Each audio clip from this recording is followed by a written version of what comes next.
All right. We just got through eating, so we've been just hanging out all day, and we're gonna talk about a couple things, man. Let me sit up so I can make sure the phone can hear us. Um, it's a lot of things, that we talk about behind the camera, behind the scenes that people don't get to hear, Yeah. which I think they should, because me, as a Black American, you as a true Ghanaian. Matter of fact, just telling people where you're from and stuff like that too. Okay. My name is Peter. I was born on Tuesday, so in Ghana, if you're born on Tuesday, especially where I come from in Kumasi, if you're born on Tuesday, you're called Kwabena. So it's either Peter or Kwabena. I come from Kumasi, but currently I'm in Accra, Oyarifa. Yeah. And that's where we met. That's why I moved to Oyarifa. But let's just get right into some of the things that I've been wanting to talk about, because there's some things that I've noticed since I've been here. Not nothing too negative, but it can rub people the wrong way. So first of all, how do you I know you think a little bit different, but as a Ghanaian, how do you feel about what we so-called Black Americans coming back to Ghana? It's a good feel knowing that somebody from Africa probably can be Ghana. As I was talking to you the other day, how we met, how we've been together, how we've been rolling for a couple of days, months now. What happens if I get to find out you are my uncle? Yeah. You are from where I'm from, which it's possible. Yes. Which is possible. very possible. So, finding out Black Americans are coming home, I say home because this is where they took you guys from. So, finding out Black Americans coming home is a good feel. Finding out where you are or where you were, you're not being truly accepted, but when you come down here, you'll be more than welcome. I think it's a good feel. Yeah. Well, that's good. That's good to hear, because and even yourself, even though I come here, I'm on a spiritual journey. Everybody that know me know that America has wronged us. It ain't no ifs, ands, and buts about it. There ain't no other way to put it. And a couple of times in our conversation, you addressed me as being one of them, or like a white person, or because that's how y'all. We all see you. Yeah, say it. Yeah, tell them. Tell them how y'all. Yeah, I've been saying that because, well, on the truth side, I know you're not American. You're African American, and your true identity is you're from Africa. But your tonation, how you speak, how you think, where you're coming from, makes me sometimes address you like you're part of them. And when I say part of them, the white people. Yeah. But and what did I tell you about that? It's a bad feel when you hear that. Yeah. It's a bad feel because you don't see yourself to be them. You see yourself to be us. Yeah, exactly. And looking at our skin color, yeah, it's true. You're one of us. So I think it's about time we all do accept that you're one of us. Yeah, not only within us, but to the highest level. I mean, the government, which I know they've been doing something, this diaspora thing. Last time when we went to the immigration office, they said they have diaspora office at the presidency, which is a good step. Yeah, I think we need to do more for you to know, or not only you, for the African Americans to know that, hey, they have a home here. Yeah. And what's that? You said the lady is at the flea market. What's the word that she called me? She asked, where is that your Obroni friend? Obroni. Yeah, Obroni. That means your white friend. Yes. Even though you're not white. But No. because of where you're coming from, that makes them address you, Obroni. And so explain to the people that like Americans, we think like if we hear a Brunei, of course we could get offended by it. But some way y'all don't mean to offend. Yeah, it's true. It's true. I know you made me understood. You made me know what it is. That most African American feel offended when we are being addressed as white people. But you know, the education down here is not as is there. Probably the woman we met at the market thinks you speak like a white man, so she's to address you like a white person. She doesn't know anything wrong with. She think it's cool. Yeah. You understand? She think it's normal. But I think with this media thing, um, gradually the message will be there for people to know the difference, how you people think over there and how we think over here, and with time we'll be able to blend it and bring it together. Yes. And that's what they're afraid of. You know, that's what they don't want to see. So that's why, just as well as we was mistreated and divided in America, now that I'm here, I see that they done the same thing to y'all on this side. Yeah. I mean, in fact, in a sense, to me, I think y'all got it worse. Now, don't get it twisted. Our ancestors went through some terrible things in America. Yeah. But I mean, mentally, we overcame because we strong. Yeah. We overcame a lot of stuff. So, we never accepted that we was nothing. Yeah. We kept fighting. But it seemed like over here, people accept being that, that what the white man done told them that they are, they just accept it. I think it's the brainwash. You know, they manipulate everything. Yeah. From school to churches. We get education from school, and they taught us to learn their language. One thing I love the Asian people. I used to travel to China. I remember I got lost at the airport, and every sign you see it being written in Chinese. Yeah. I was telling my wife the other time that me, if I was being taught Chi in school, I would have been a pilot or a medical doctor. Yeah. Because that is my mother tongue. That is what I can speak and I understand very well. But they say we should write in English. We should speak English. When we go to church, the Bible is even written in English. Everything is from them. So with that, the education becomes less. There are a lot of things they keep in the books. They keep it away from us. There are a lot of things, we are not open to. And it's all because of how they built the schools. They brought the church. Yeah, so definitely, and these two things educate us at the end of the day. So if this is what they brought to us, who are we? Yeah. And another thing, since we own it, you did bring up school and church and stuff. And we do we always together. We do a lot of riding. Yeah. And what we see early on Sunday mornings, we see them over here getting the little kids and already taking them and teaching them what they to want to learn. To the extent that my mom called me this morning and she was like, were you able to go to church today? I said no. She in a way got offended that I've not been going to church.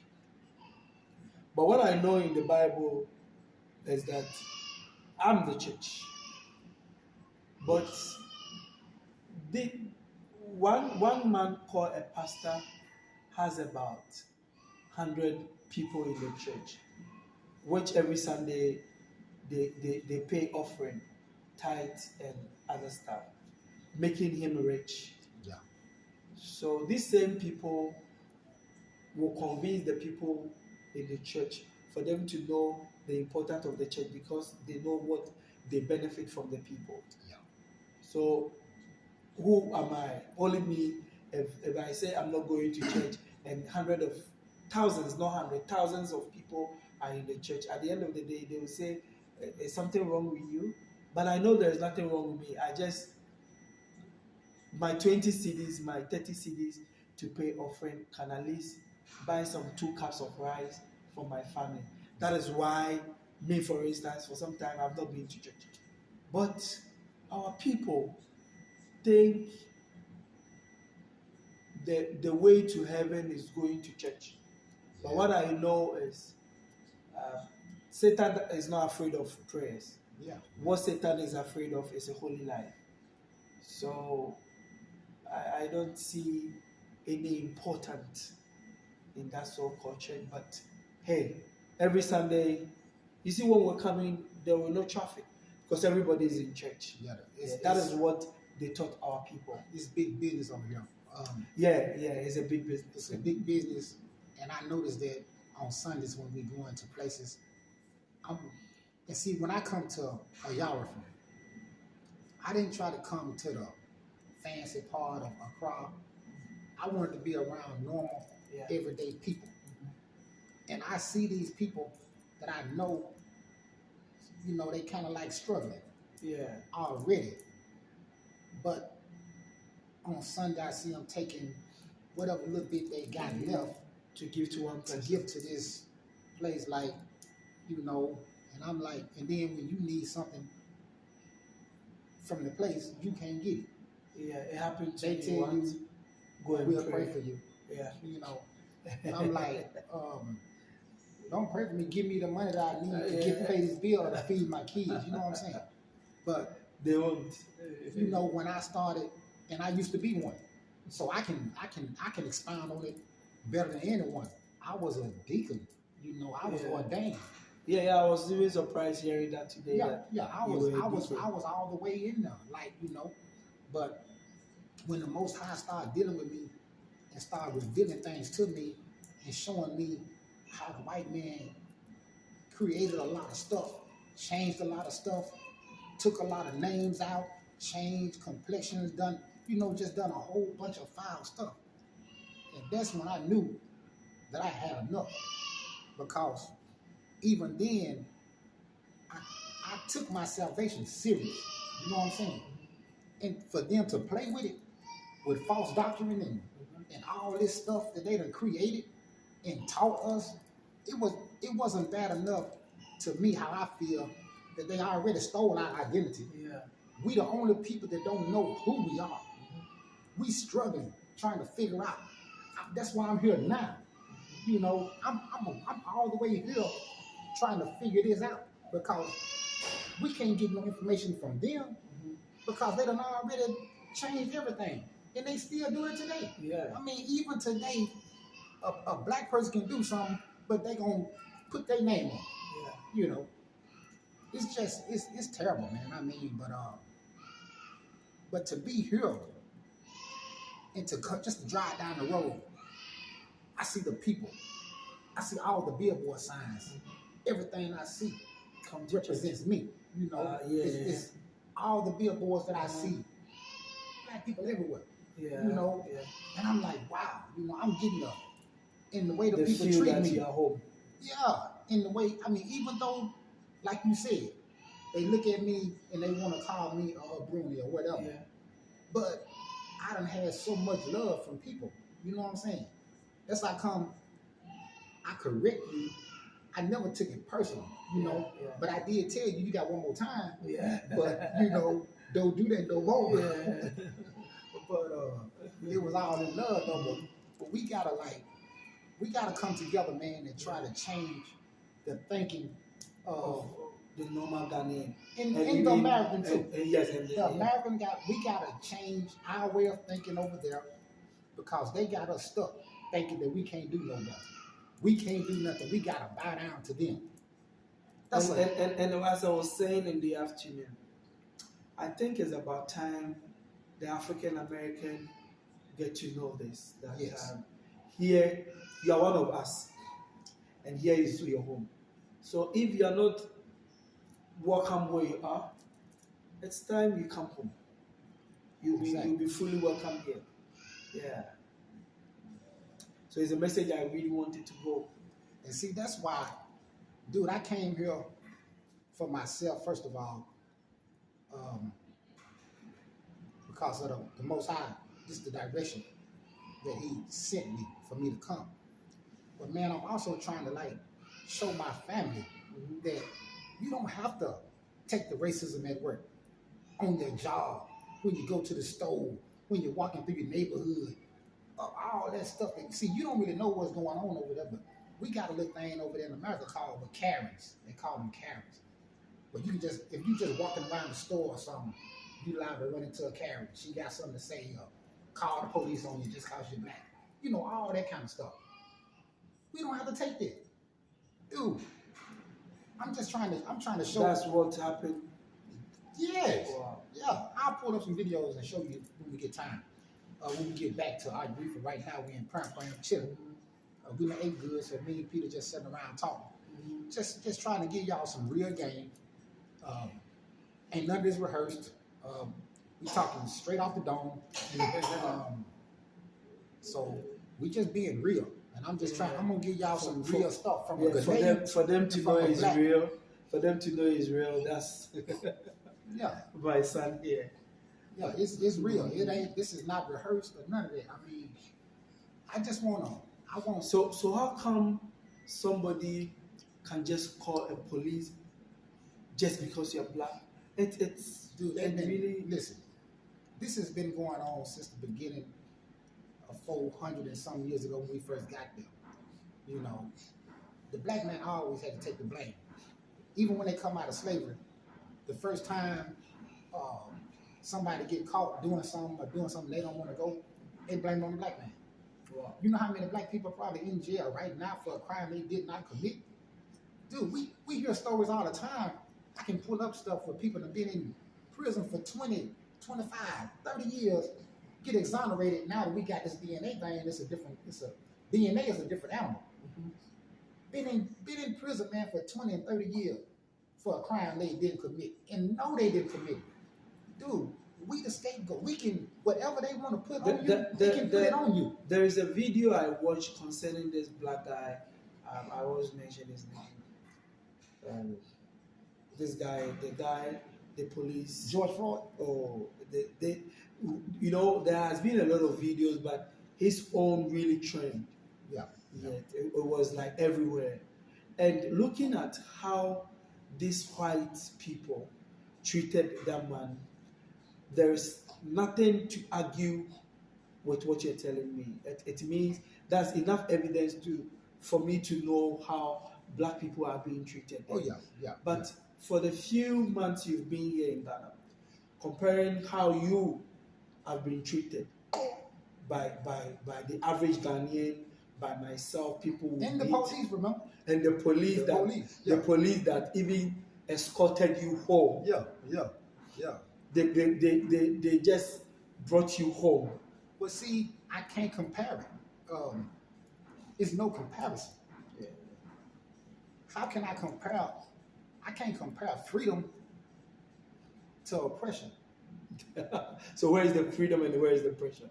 Oh, the freedom is here. Okay, I know. I mean, they know this. Yeah. They done heard me say over and over. No, dude, when I walk around, when I used to get up in the morning, go out and just walk the neighborhoods and do everything that I do, the freedom that I feel. Nobody will call police on you. No. And then, hey, if the police come, well, we ain't gonna talk about the police. Yeah. But the police treated me excellent. Yeah. I mean, there's nothing I'm gonna talk about, but I will say they treated me very well. You know. The police can even call and check up on you. Exactly. Hey, my brother, how are you doing? Exactly. And that's exactly what happened. Yeah. Took my number. Yeah. Called me, checked on me, and all kind of stuff. And I'm like, wow. Yeah.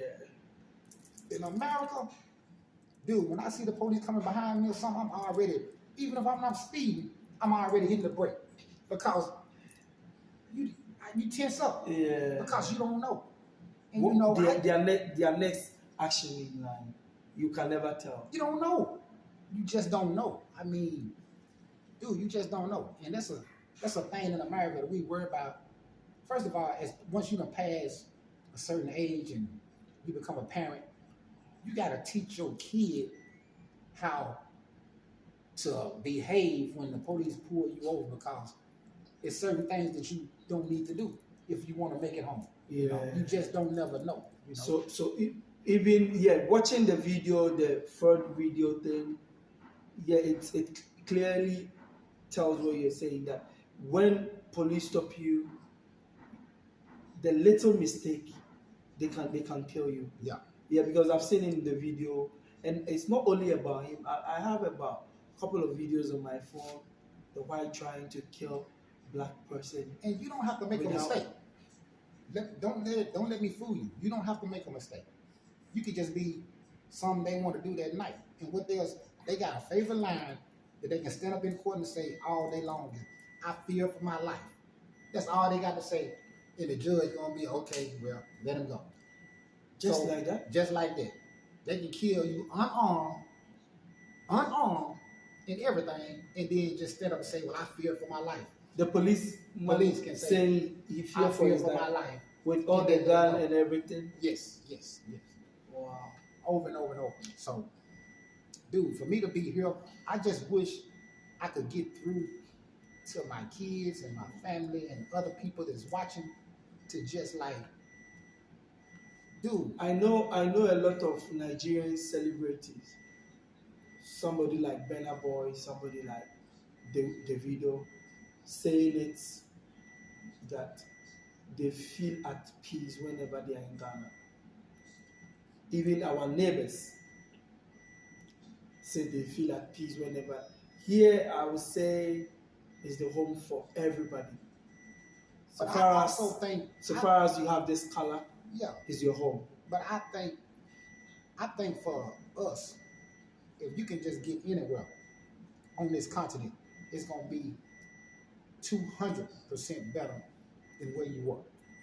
I don't care where you land. You can land in the middle of the desert or something. You're gonna be better off. Yeah. It's just like that. I mean, the only problem we have here in Ghana is just one. We have only one problem. We ain't gonna talk about that problem. You don't want me to tell them no, problem. We're gonna keep that problem. We have only one problem. Apart from that, we don't want to talk about that problem. Here is very peaceful. Yeah. It is a lovely place. And I'm sure they would love it more when they come to experience it themselves. Yeah, I think so too, man. Yeah. I just wish that I could like reach more people and get them to understand.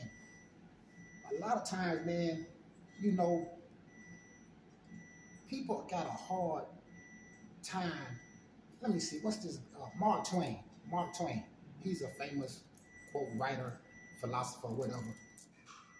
He got a saying. He got a quote saying that it's easy to fool a person, but it's hard to admit that you've been fooled. Yeah. Dude, when I finally admitted that America has fooled me, that's when you can like start to open up your eyes and see the truth. Yeah. First, you gotta admit that they got you. They got us. They bought something and gave it to us. You know what I'm saying? They gave us all of this religion, all of this stuff, all of this, the slave Bible, this and that, taking certain parts out. They gave us this. Until you admit that part, then you'll always be lost. Yeah. And you can't act like it's not. It's enough facts out there. Facts, dude. I ain't talking about just talking. It's facts to show. And we so.